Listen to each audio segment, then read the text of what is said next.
Hello નમસ્કાર મિત્રો, કાલના વિડીયોની અંદર આપણે જોયું હતું કે આપણે સ્વાધ્યાય 3.4ના ક્વેશ્ચન નંબર 1 to 4ના આપણે મુખ્ય અને વ્યાપક ઉકેલો આપણે કઈ રીતે મેળવતા હતા. આ વિડીયોની અંદર આપણે જોવાનું છે સ્વાધ્યાય 3.4નો છે, પણ તેના ક્વેશ્ચન નંબર 5 to 9 મતલબ 5, 6, 7, 8 અને 9 તેની અંદર આપણે વ્યાપક ઉકેલ મેળવવાનો છે. પણ તેની અંદર સમીકરણની અંદર સમીકરણ ટ્રિગ્નોમેટ્રી વેલ્યુ જ આપેલી હશે, એટલે આપણે એનો વ્યાપક ઉકેલ જ મેળવી શકશું, મુખ્ય ઉકેલ નહીં મેળવી શકું. તો આપણે જોવાનું છે કે બે ટ્રિગ્નોમેટ્રી વેલ્યુ સામે જ્યારે ટ્રિગ્નોમેટ્રી વેલ્યુ આપેલી હોય તો આપણે તેનો વ્યાપક ઉકેલ કઈ રીતે મેળવી શકાય. તો તમે જુઓ વિડીયો સ્વાધ્યાય 3.4ના ક્વેશ્ચન નંબર 5 to 9, બરાબર છે કે 5 થી 9 સુધીના બધા ક્વેશ્ચનો, ચેપ્ટર નંબર 3 ત્રિકોણમિતીય વિધેયો. તો તમે જુઓ વિડીયો. હેલો નમસ્કાર મિત્રો, આપણે અહીંયા એક્ઝામ્પલ નંબર 5 આપેલો છે કે સમીકરણના વ્યાપક ઉકેલ શોધો. cos 4x = cos 2x આપણે અહીંયા સિમ્પલ આપેલા છે, તો તેના આપણે વ્યાપક ઉકેલ શોધવાનું અહીંયા કીધું છે. તો સૌથી પહેલાં cos 4x - cos 2x આપણે બરાબરની આ બાજુ લઈ આવીએ cos 2x ને, એટલે એ થઈ જશે માઇનસ, તો = 0. તો -2 sin 4x + 2x/2 sin 4x - 2x/2 = 0. બરાબર છે. તો અહીંયા કઈ રીતે આવ્યું તમને સમજાવી દઉં. cos - cos, બરાબર છે. cos a - cos b હોય તો -2 sin a + b/2 અને sin a - b/2 આ રીતે આવશે. બરાબર છે. સિમ્પલ આ મેથડથી કામ થશે. Simple sin 3x sin x = 0, કેમ કે તમે એને સમીકરણને વિસ્તરણ કરશો તો તમને sin 3x × sin x ની કિંમત મળશે. તો sin 3x = 0 और sin x = 0. તો 3x = nπ और sin x છે તો x = nπ, જ્યાં n belongs to z. બરાબર છે. તો હવે તમે જોશો x = nπ/3 અને અહીંયા આવશે nπ, જ્યાં n belongs to z. તો આ એના સમીકરણના વ્યાપક ઉકેલ છે x માટે. હવે આપણે એક્ઝામ્પલ નંબર 6 આપેલું છે cos 3x + cos x - cos 2x = 0. આપણે અહીંયા સિમ્પલ આપેલું છે, તો આપણે સિમ્પલ અહીંયા શું જોવાનું છે સૌથી પહેલાં, તો કે 2 cos 3x + x/2 અને cos 3x - x/2 cos 2x = 0. આપણે કેમ આવ્યું તેને સમજી લઈએ. તો cos a + cos b, cos a + cos b ની વેલ્યુ જ્યારે આપેલી હોય તો 2 cos a + b/2 અને cos a - b/2 આ રીતે વેલ્યુ સિમ્પલ આપણને મળશે.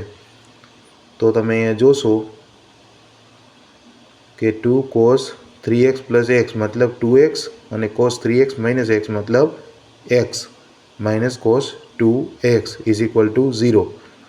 હવે તમે અહીંયા જુઓ તો તમને મળશે કે cos 2x છે એ કોમન છે, તો આપણે cos 2x ને કોમન લઈ લઈએ તો 2 cos x - 1 = 0. તો અહીંયા તમે સમેશન મૂકી શકો કે 2 cos 2x = 0 or 2 cos x - 1 = 0. આ બે સમીકરણ આપણને અહીંયા મળશે. તો cos 2x આપેલા છે તો cos 2x = 0 और અહીંયા cos x = 1/2. બરાબર છે. હવે તમે અહીંયા 2x = 2n + 1 π/2 તમે આ રીતે એને કહી શકો. 2x બરાબર અને cos x બરાબર શું આવે, cos π/3, જ્યાં n belongs to z. બરાબર છે. હવે અહીંયા x = 2n1 π/2/4, કેમ કે 2 છે એટલે અહીંયા ગુણાઈ જશે નીચે, અને x 2n pi plus or minus pi by 3, જ્યાં n બિલોંગ્સ ટુ ઝેડ. બરાબર છે. તો આ હતો સમીકરણ 6નો વ્યાપક ઉકેલ. હવે આપણે એક્ઝામ્પલ નંબર 7 આપેલું છે સમીકરણ sin 2x plus cos x is equal to 0. તો આપણે એનો વ્યાપક ઉકેલ શોધવાનો છે. તો 2 sin x into cos x plus cos x is equal to 0. તો અહીંયાથી તમે cos x ને કોમન લઈ લ્યો તો 2 sin x plus 1 is equal to 0 થશે. સિમ્પલ. તો અહીંયા તમે જુઓ તો cos x is equal to 0 અને 2 sin x plus 1 is equal to 0. આ બે સમીકરણ આપણને અહીંયા સિમ્પલ મળશે. તો cos x is equal to 0 એનું તમે સમીકરણ લેશો તો cos x 2n plus 1 pi by 2. બરાબર છે. 0 આપણે વેલ્યુ છે એટલા માટે n બિલોંગ્સ ટુ ઝેડ. અને એવી જ રીતે તમે 2 sin x પ્લસ 1નું લેશો તમે તો અહીંયા તમને સમજાશે કે sin x is equal to minus 1 by 2. બરાબર છે. તો જ્યાં minus sin x pi by 6 બરાબર sin pi plus pi by 6 is equal to sin pi by 6. હવે આપણને અહીંયા મળશે x is equal to n pi plus minus 1 આખાનો હોલ n સ્ક્વેર અને pi by 6 7 pi by 6 sorry, કેમ કે વहाँ પાઈ plus pi by 6 છે એટલા માટે 7 પાઈ બાય 6, જ્યાં n બિલોંગ્સ ટુ ઝેડ. હવે આપણે એક્ઝામ્પલ નંબર 8 આપેલો છે કે sec વર્ગ 2x is equal two 1 minus tan 2x. આવું આપણે આપેલું છે. તો તેનો આપણે ઉકેલ અહીંયા મેળવવાનો કીધો છે. તો 1 પ્લસ tan સ્ક્વેર 2x અને 1 માઇનસ tan 2x. આ sec વર્ગ 2x બરાબર 1 પ્લસ tan 2x લીધા છે આપણે. બરાબર છે. તો અહીંયા tan વર્ગ 2x ઓલા tan x ને આપણે અહીંયા લઈ લઈશું એટલે આવશે tan પ્લસ tan 2x અને ઇઝ ઇક્વલ ટુ 0. કેમ કે આ 1 ઓલી બાજુ જશે તો માઇનસ થઈ જશે તો 0 થશે. હવે આપણે તમે tan 2x ને કોમન લઈએ તો tan 2x પ્લસ 1 આવું મળશે આપણને. બરાબર છે.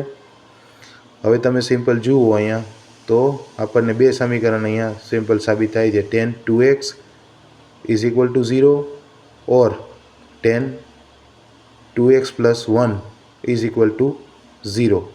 આવા બે સમીકરણો આપણા આગળ છે. તો તમે અહીંયા જુઓ તો તમને મળશે કે tan 2x is equal two tan 0. કેમ કે આપણે tan 0ની કિંમત આપણે લઈ લઈએ અહીંયા છે કે tan 0 હોય ત્યારે tan 2x એની કિંમત હોય. તો 2x is equal to n pi plus 0, જ્યાં n બિલોંગ્સ ટુ ઝેડ. બરાબર છે. તો એક્સની વેલ્યુ શું થશે n પાઈ બાય 2, જ્યાં n બિલોંગ્સ ટુ ઝેડ. તો આ આપણે એક વ્યાપક ઉકેલ મળી ગયો. એવી જ રીતે tan 2xની કિંમત આપણે અહીંયા જોઈ લઈએ તો tan 2x બરાબર છે.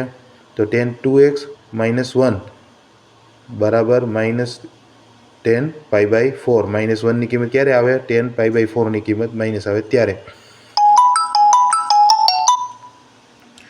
tan pi minus pi by 4 tan 3 pi by 4 આવશે અહીંયા. 2x n pi 3 pi by 4, જ્યાં n બિલોંગ્સ ટુ ઝેડ. બરાબર છે. તો x માઇનસ x બરાબર n pi by 2 plus 3 pi by 8, જ્યાં n બિલોંગ્સ ટુ ઝેડ. બરાબર છે. આ તો વ્યાપક ઉકેલ. હવે આપણે એક્ઝામ્પલ નંબર 9 જોવાનું છે. sin x plus sin 3x plus sin 5x is equal to 0. આપણે અહીંયા આ ઉદાહરણ આપણને અહીંયા આપેલું છે. તો સૌથી પહેલાં આપણે સમજી લઈએ. તો sin x plus sin 5x અને સાઇન 3x ને આપણે અલગ રાખીએ. પહેલાં આને એક કાઉન્સમાં લઈ લઈએ કેમ કે આપણે એના ઉપર અપ્લાય કરવાનું છે સૂત્ર એટલા માટે. તો sine x plus sine x તો શું થશે 2 sine x plus 5x/2 into cos x minus 5x/2 બરાબર છે plus sine 3x is equal to 0. આવું આપણે એક સમીકરણ મળશે. તો અહીંયા sine A plus sine B આપણે એક કોષ્ટકને માન્ય રાખ્યું છે. તો 2 sine A plus b/2 into cos A minus b/2 આપણે આ સૂત્ર પરથી ઉપરનું સૂત્ર લીધું છે. એ સૂત્રના આધારે આપણે વિભાજન કર્યું છે. હવે 2 સાઇન 3x બરાબર છે અને અહીંયા કોસ માઇનસ 2x બરાબર છે કેમ કે 5માંથી 4 જશે તો 4 અને 2 તો sine 3x plus sine 3x is equal to 0. હવે અહીંયા 2 sign 3x minus cos 2x બરાબર છે માઇનસવાળી સાઇન આગળ આવી જશે plus sine 3x is equal to 0. હવે તમે જોશો તો અહીંયા સાઇન 3x વાળા બે પદ છે. તો સાઇન 3x અને 2 કોસ 2x પ્લસ 1 આપણે 2 સાઇન 3x ને કોમન લઈ લીધા છે એટલા માટે. હવે આપણે અહીંયા જોઈએ તો શું થશે sign 3x is equal to 0 અને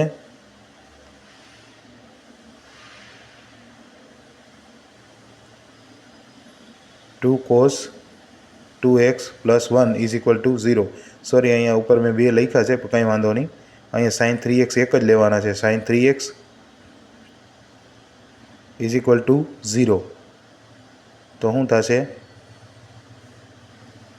3x is equal to n pi જ્યાં n બિલોંગ્સ ટુ z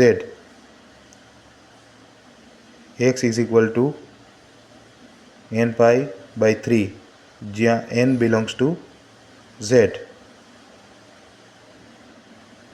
એવી જ રીતે 2 cos 2x plus 1 is equal to 0 જ્યાં cos 2x is equal two -1/2 બરાબર માઇનસ કોસ π/3 અને અહીંયા આવશે π-π/3 બરાબર છે કેમ કે -π/3 છે એટલે આના માટે આપણે π-π/3 કરીએ છીએ. તો cos 2x માઇનસ બરાબર cos 2π/3 તો 2x is equal to 2n pi plus or minus 2π/3 જ્યાં n બિલોંગ્સ ટુ z કેમ કે n ની કિંમત z ના ગણની હશે. તો x is equal to n pi plus minus π/3 જ્યાં n બિલોંગ્સ ટુ z. તો આ હતો સમીકરણ 9નો વ્યાપક ઉકેલ.